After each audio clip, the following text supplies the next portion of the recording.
আসসালামু আলাইকুম। আশা করি সকলে ভালো আছেন। আজকে আমি আলোচনা করব টেন্স নিয়ে, অর্থাৎ প্রেজেন্ট পারফেক্ট কন্টিনিউয়াস টেন্স নিয়ে আলোচনা করব। পূর্বের ক্লাসে present indefinite, present continuous, present perfect tense নিয়ে আলোচনা করেছি। আজকে আলোচনা করব প্রেজেন্ট পারফেক্ট কন্টিনিউয়াস নিয়ে। সকলেই সম্পূর্ণ ক্লাসটা দেখেন, তাহলে অনেক কিছু শিখতে পারবেন। চলেন দেরি না করে এখন শুরু করি। প্রেজেন্ট পারফেক্ট কন্টিনিউয়াস টেন্স বাংলাতে চিনার উপায়, অর্থাৎ একটা বাংলা বাক্য দেওয়া আছে, এই বাক্যটা দেখে আমার বুঝতে হবে এটা কোন টেন্স পড়ছে। ঠিক আছে, বাংলাটা দেখে আমার বুঝতে হবে এটা কোন টেন্সে পড়ছে। এটা নিয়ে আমি এখন আলোচনা করব। বাংলা বাক্যের মাঝখানে দরিয়া যাবত হতে থেকে, দরিয়া যাবত হতে থেকে এগুলাকে একটা বাংলা বাক্যের মাঝখানে থাকবে, তখন আমি বুঝতে পারবো এটা প্রেজেন্ট পারফেক্ট কন্টিনিউয়াস টেন্স পড়ছে।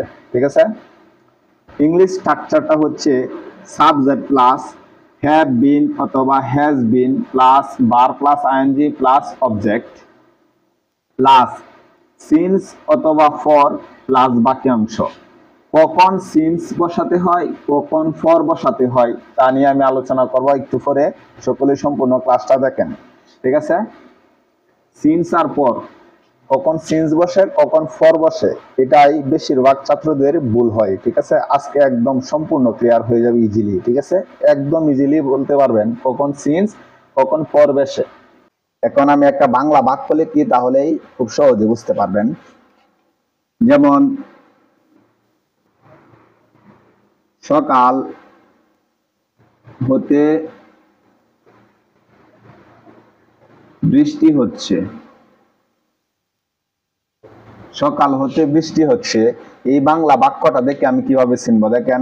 এই যে আমি চিনার উপায়টা কি দিছিলাম, দরিয়া যাবত হতে বা থেকে, এগুলো থেকে যে কোনো একটা শব্দ থাকবে। তাহলে এখানে কি আছে, হতে, তাহলে আমার বুঝতে হবে এটা প্রেজেন্ট পারফেক্ট কন্টিনিউয়াস টেন্সে পড়ছে। ঠিক আছে, তাহলে এখন আমি ইংলিশটা লিখি।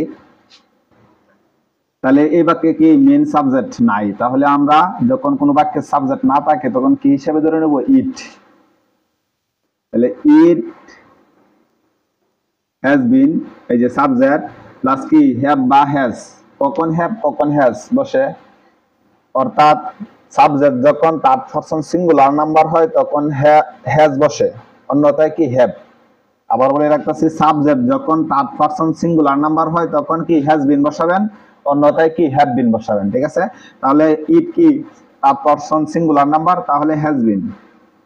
ইট হ্যাজ বিন বার কি বৃষ্টি হচ্ছে, তাহলে বৃষ্টি আর ইংলিশে হচ্ছে raining. It has been raining since morning, সকাল হতে। এখন প্রশ্ন হচ্ছে কখন সিন্স কখন ফর। এই বাক্যে দেখা গেল কি সিন্স বসেছে, আর এক অন্য বাক্যে দেখা গেল ফর বসেছে। তাহলে কখন কোনটা বসে এটা আমার জানতেই হবে, মাস্ট বি, না হলে তো আমি বুঝতে পারবো না। আমরা এক কথায় মনে রাখবো, একটা নোট মনে রাখবো, নোট। সংখ্যাবাচক, সংখ্যাবাচক হলে ফর, সংখ্যাবাচক হলে ফর, অন্যথায় কি সিন্স, অন্যথায় সিন্স বসাবো। তবে শুধু একটা জিনিস লক্ষ্য রাখবেন, যদি কোনো সাল বসে, সাল, এই যে 1971, 1972, যে কোনো সাল, 2021, যে কোনো সাল বসে সালের ক্ষেত্রে, তাহলে আমি মনে আর একটু ব্র্যাকেটে লিখে দিই, সালের ক্ষেত্রে, সালের ক্ষেত্রেও সিন্স বসে, ক্ষেত্রেও সিন্স বসে। ঠিক আছে, এই নোটটা সম্পূর্ণ মুখস্থ রাখবেন। তাহলে আবার বলতেছি, সংখ্যাবাচক হলে ফর, তার মানে যে কোনো সংখ্যাবাচক হলে কি বসাবেন, ফর। ঠিক আছে, অন্যথায় সিন্স, অন্য যে কোনোটাই কি দিবেন, সিন্স। তবে সালের ক্ষেত্রে, সাল হতো একটা সংখ্যা বলতে পারেন, তাহলে সিন্স বসছে কেন। ঠিক আছে না, তাহলে মনে রাখবেন কি সালের ক্ষেত্রেও সিন্স বসে, আর অন্য সব সংখ্যাবাচক ক্ষেত্রে কি ফর, আর অন্যথায় সিন্স বসাবেন। এই একটা টেকনিক মনে রাখলে আপনি কখন সিন্স কখন ফর বসে তার কোনোদিনও কি ভুল হবে না। ঠিক আছে, আজকে থেকে আপনারা সম্পূর্ণ বুঝতে পারবেন কখন সিন্স বসে কখন ফর বসে। আমি আরেকটা বাংলা উদাহরণ লিখি, তাহলে আরো ইজি হয়ে যাবে। যেমন সে এক সপ্তাহ যাবত জ্বরে ভুগতেছে।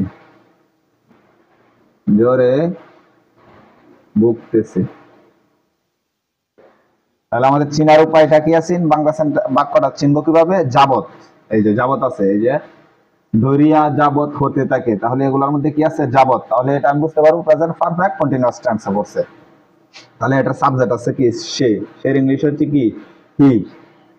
হি হ্যাজ বিন। ভার্ব কি? ভোগা। ভোগার ইংলিশ কি? সাফারিং। সাফার অর্থ হচ্ছে কি? ভোগা। SUFFERING। হি ইজ সাফারিং, সে ভুগতেছে কি হতে? জ্বরে ভুগতেছে। তাহলে ফ্রম ফিভার কতদিন যাবত? এক সপ্তাহ যাবত। তাহলে এখানে আমরা সিন্স বসাবো না ফর বসাবো? এই যে একটু আগে বলে দিছিলাম সংখ্যাবাচক হলে কি? ফর। তাহলে ফর বসাবো, যেহেতু এক সপ্তাহ কি একটা সংখ্যা, তাহলে ফর এ উইক হয়ে গেল। He has been suffering from fever for a week. তাহলে ফর কেন বসছে? এই যে এক সপ্তাহ কি একটা সংখ্যাবাচক, তাহলে সংখ্যাবাচক হলে ফর বসে। আরেকটা উদাহরণ দেই। সে এই বিদ্যালয়ে 1971 সাল থেকে পড়াশোনা করতেছে।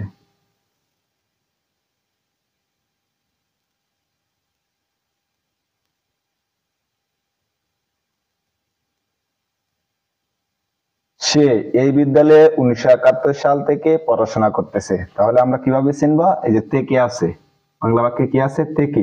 তাহলে থেকে থাকলে কোন tense? Present perfect continuous tense. তাহলে সাবজেক্ট কি? হি। হি হ্যাজ বিন, যেহেতু subject third person singular number, he has bin. Verb কি? পড়াশোনা করা। পড়াশোনা ইংলিশ কি? Reading. He has been reading. He has been reading এই বিদ্যালয়ে, ইন দিস স্কুল,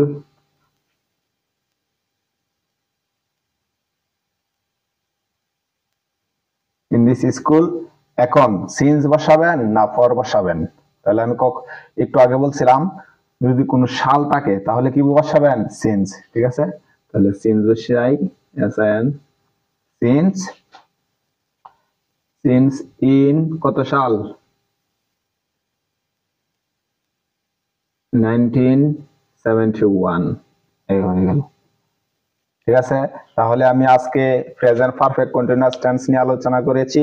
এভাবে ধারাবাহিকভাবে প্রত্যেক দিন ক্লাস ছাড়বো। আপনারা সকলে আমার এই চ্যানেলটি সাবস্ক্রাইব করে রাখবেন পরবর্তী ক্লাস পাওয়ার জন্য। ঠিক আছে, আসসালামু আলাইকুম।